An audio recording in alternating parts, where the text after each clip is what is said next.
اچھا جی، تو بھائی واقعہ یہ پیش آیا ہے کہ جیسے ہی آپ کے بھائی نے فرض نماز پڑھی ہے، 4 فرض ختم کیا ہے، تو ایک صاحب نے مجھے ٹیپ کیا، تھپ تھپ کی جسے کہتے ہیں نا انہوں نے کہا السلام علیکم جی بھائی نماز پڑھ لی ہے؟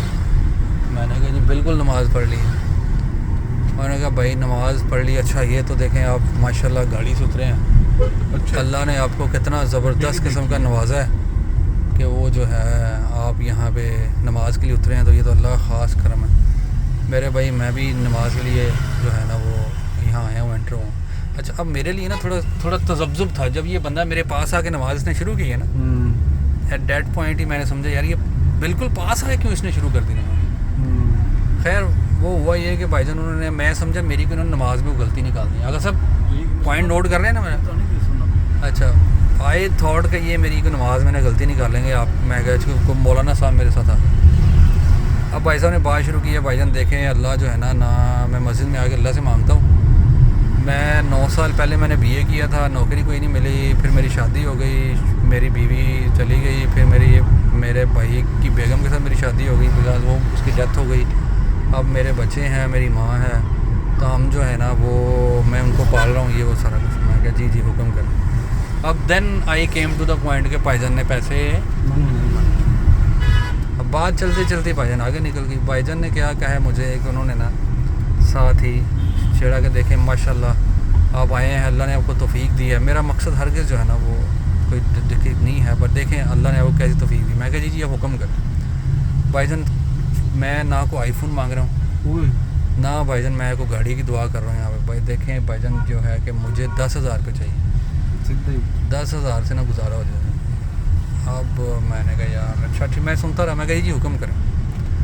تو وہ بھائی جان نے اپنے کو 2-4 اور مجبوریاں بتا دی، بیماری ہے، بچی کا خرچہ ہے، بچی بیمار ہے، اس کی میڈیسن بھی لینی ہے، میڈیسن نہیں ہے، اور نوکری بھی نہیں ہے، اور یہ ہو گیا وہ ہو گیا۔ میں نے کہا جی حکم۔ بھائی جان انہوں نے اینڈ پہ نہ کہا، انہوں نے کہا جی کہ سر آپ جو ہو سکے نا وہ۔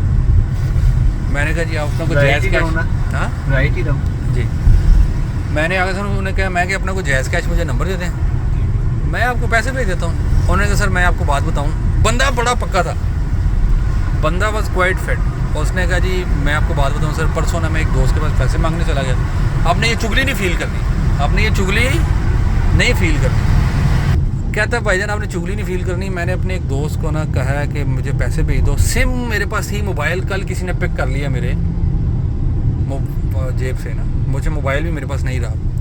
تو بھائی جان ہوا یہ ہے کہ وہ میرے دوست نے مجھے کہا تیرے اکاؤنٹ میں پیسے آ گئے ہیں، میں نے دکاندار کو جا کے سم دی ہے، میں نے سم جا کے نا دے دی ہے، اور میں نے اسے کہا اس میں سے پیسے نکال دو۔ جب اس نے پیسے دیکھے تو اس نے کہا اس میں تو پیسے آئے ہی نہیں اس جائز کیش میں۔ تو بھائی جان آپ جو ہے نا ابھی میں آپ کے پاس جاتا ہوں باہر، آپ میرے بینک اکاؤنٹ سے میرے ٹرانسفر کر دیں تاکہ میں بھی پیسے نکلوا لوں گا، آپ یہ وہ سارا کچھ۔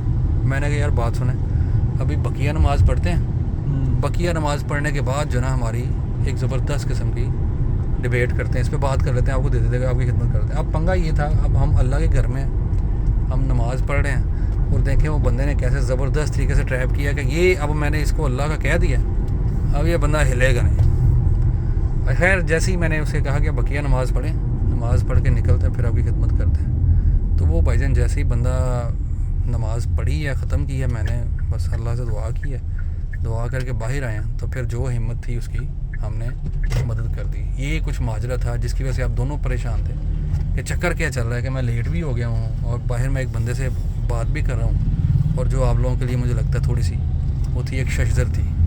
کچھ سمجھ آ رہی ہے آپ کو آگے صاحب کہ نہیں؟ کوئی اور کویشچن ہے تو بتائیں آپ کا سر، خان صاحب آپ کا کوئی کویشچن؟ نہیں تو آپ کو پتا تو تھا وہ بندہ یار اب مسئلہ یہ تھا کہ پیسے اس لیے دینا ضروری ہو گئے تھے کہ ہم اللہ کے گھر میں تھے، اب وہاں پہ اللہ کے گھر میں جس نے آپ سے مانگ لیا نا وہ ہے، بٹ یس مجھے لگتا ہے اللہ کرے کہ وہ پروفیشنل نہ ہو، بٹ مجھے لگتا ہے کہ یہ ایک نئی سٹوری جو ہے نا وہ ہم نے ایک نیا طریقہ آج اپنا لیا، اب نہیں ہم نے دیکھ لیا، ہم نے جو آبزرو کر لیا، ایکسپیرینس کر لیا کہ پہلے ہم بہت سارے دیکھتے تھے، کبھی کوئی بندہ سگنل کے اوپر مانگ رہا ہے، کسی نے اپنی گاڑی کا ٹائر پنکچر، سوری گاڑی کہہ رہا ہوں، کسی سائیکل کا ٹائر، بائک کا ٹائر پنکچر کر لیا ہے، کچھ ڈرامہ کر لیا ہے، اور اب دیکھیں کہ آپ نماز میں ہیں اور آپ کے ساتھ یہ بھی ہوگا۔ سو کنکلوژن یہ ہے کہ نماز میں کوئی بندہ آپ کے پاس آ کے پڑھے نماز، غلطی نہ نکالے تو وہ ایک بیگر بھی ہو سکتا ہے ذرا. مجھے یہ میری ذاتی رائے ہے. وہ اس نے اگر آپ کی گاڑی بھی دیکھی ہے اس کا مطلب ہے وہ پروفیشنل تھا. ہاں یہ بھی ہو سکتا ہے کہ وہ یہ پوائنٹ سے وہ پکڑا گیا. یہ بھی ہے کہ وہ بھائی جان پراپر ریکی کر کے اندر آیا. گاڑی دیکھ کے اس نے کہا اب یہ بندوں کو. اور میں پہلے جب اس نے کہا نا بھائی نماز آپ نے ختم کر لی ہے تو میں نے سمجھا یہ مجھے کہا کہ جماعت کراتے ہیں. آئی واز تھنکنگ کہ یہ مجھے یہ بھی کہہ سکتے ہیں جماعت کراتے ہیں. سو گاڑی تو تینوں نکلے ہیں. ہاں گاڑی سے ہم تینوں آئے ہیں. ٹھیک ہے جی. تو سو یہ آغا صاحب یہ جو ہے نا ہمارے لیے آج کی لرننگ یہ تھی کہ اب مسجد میں بھی ہمیں چوکنا ہو کے رہنا پڑے گا. چوکنا لوکی وہ بہندے سن آغا صاحب جماعتیے سن. آغا صاحب جماعت والے تسی سلام پھیرے السلام علیکم تے کوئی دین دا کام ہویندا. آغا صاحب ادا مطلب تسی شکلوں پہچانے جاندے ہو, غریب بھی پہچان جاندے ہیں, امیر نہیں. سو بھائیو میں یہ کہنا یہ چاہ رہا ہوں کہ ہمیں جو ہے نا تھوڑا سا اس سارے معاملے میں تھوڑا خیال کرنا چاہیے.